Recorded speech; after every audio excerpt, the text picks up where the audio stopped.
Hey guys, how you doing? Happy Tuesday. So I wanted to make this video today to talk about how any watch brand on the planet can succeed and scale and become a commercially viable large business. And this is based on data of over 170 watch brands now that we've spoken to, plus the watch brands that we directly manage marketing for and the watch brands that we consult for on marketing and growth as well. So it's really interesting. There's some watch brands that are new and they spend a lot of time in enthusiast groups and they're watch enthusiasts at heart. And there's nothing wrong with that at all. I myself am a collector of microbrand watches, for example, and I'm a big fan of many microbrands. I think they represent fantastic value for money, and they're just great sort of brands and businesses. They're a really important part of the watch industry altogether. However, when you start a microbrand, you fall into quite a few traps, and we've seen these traps and pitfalls repeat themselves over and over again for so many people who are potential clients but we just cannot work with. And it's a lot of microbrands. And there's a reason for this. Now, when you're an enthusiast, it comes naturally that you think about money and pricing differently. A lot of enthusiasts will strongly disagree with this point, but we have the data on like millions of watch buyers to prove that it's categorically true. Many watch buyers will typically look, and this is enthusiasts specifically, they will look at a watch, okay, and they'll look at another watch and they'll go, why does that one cost this much? It has the same movement as this watch. It doesn't make sense because when I look on AliExpress or Alibaba, I can see that the movement only costs $40. But the watch is $300, $350, and I'm not paying that for a watch, right? I'm not paying $500 for a Miyota movement or whatever it may be, okay? Now, the problem with marketing to these people is that is how they think. So if you create a watch or a watch brand that is led by a really interesting story, or it's inspired by something extremely unique, typically the brand owner spends all their time working on that story because that's what you need to do to market the brand.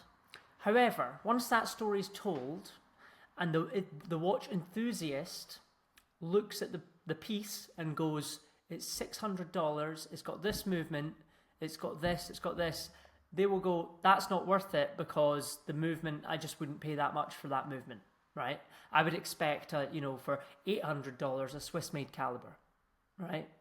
And that's a problem, marketing to watch enthusiasts. Watch enthusiasts are the biggest problem for watch brands that want to scale. And you see this, like there's a pattern of this, there's proof for this. If you look at some of the longest running microbrands that are still only one-man bands, maybe they have one other member of staff who's maybe their wife or their partner. I know that's the case for many microbrands. There's two reasons they're at that stage. Number one, they don't want to make more money, they don't want to grow, they're happy sitting on the amount of money they're on, and that's great. And number two is they can't scale. They've tried and they can't. And the reason they can't scale is like extremely simple. It's because they're pricing themselves to enthusiasts, right? Their markup is maybe 1.5 to 2x of their watches. And when you do that, you immediately cancel out any possibility of scaling your business into something large and commercially viable. Because when you think about it, let's say you are selling 2 watches per day, okay, and your revenues, or even 1 watch per day, and your revenue is maybe $9,000-$10,000 a month. When you turn on ads, if your profit margin is, let's say, $80 to $100 per watch, the minute you turn on ads, you should fully expect, without optimizing, a cost per purchase of between $100 and $200 before you optimize, okay?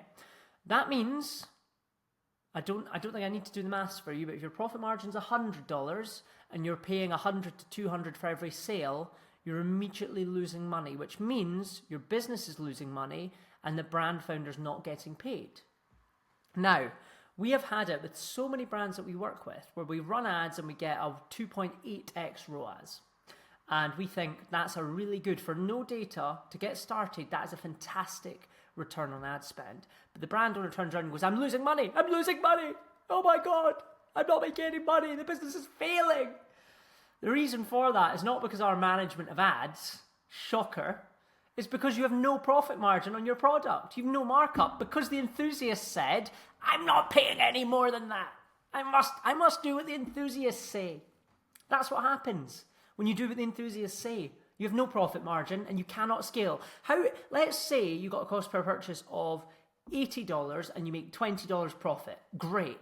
And you scale that up and you're doing 10 watches a day now.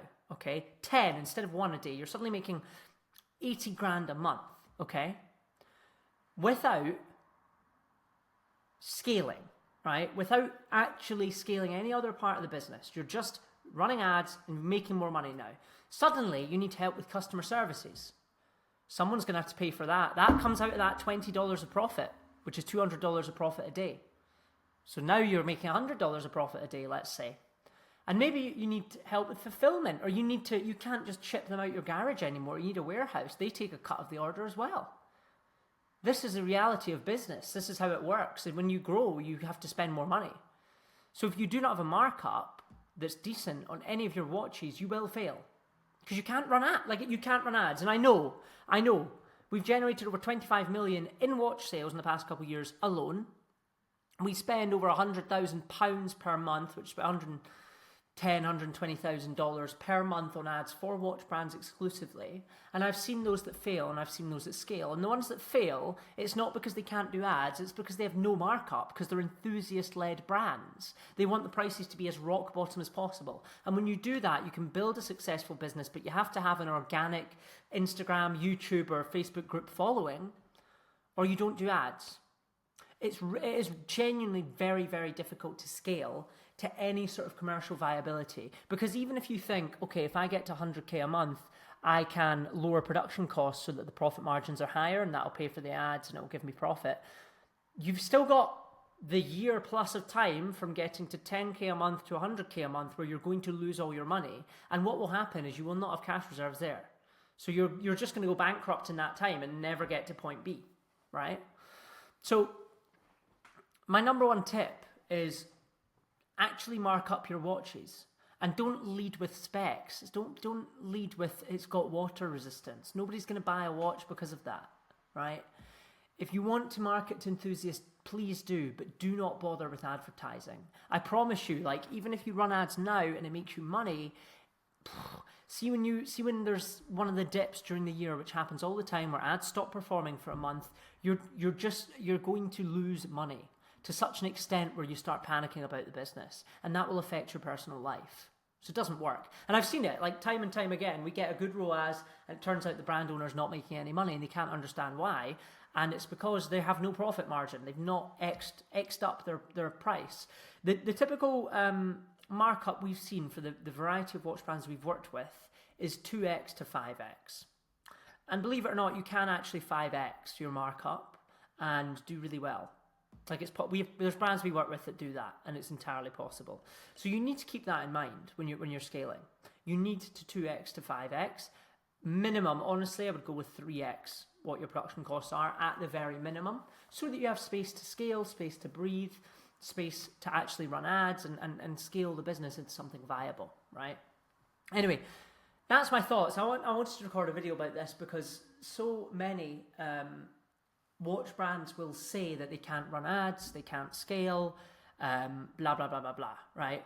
But there are people in the world who would rather spend $100,000 on a car. And there's a huge majority of people who won't. But Range Rover and Mercedes have managed to find the group of people that are willing to spend that ridiculously high amount on a car. So you can, if you increase your prices, increase your story, and actually give something to market with, you will find an audience that will pay that. It just might take you a little bit longer. But if you want quick money, sure, make a watch, mark it up by $5, put a tiny profit margin on it, and sell it in Facebook groups to enthusiasts and tell them how it represents great value for money. But that's not how you're going to scale a commercially viable, very large business with staff, offices, warehouses all over the globe. It's just not going to work. Seen it time and time again. Data shows it. And anyway, that's all for this video. A bit of a rant, but I wanted to tell you that. And if you don't believe me, that's absolutely no problem. But I have so much data over the past 5 years for so many watch brands at so many different price points that proves that everything I said in this video is 100% true. I hope this has been helpful. Have a great week. I'll see you later.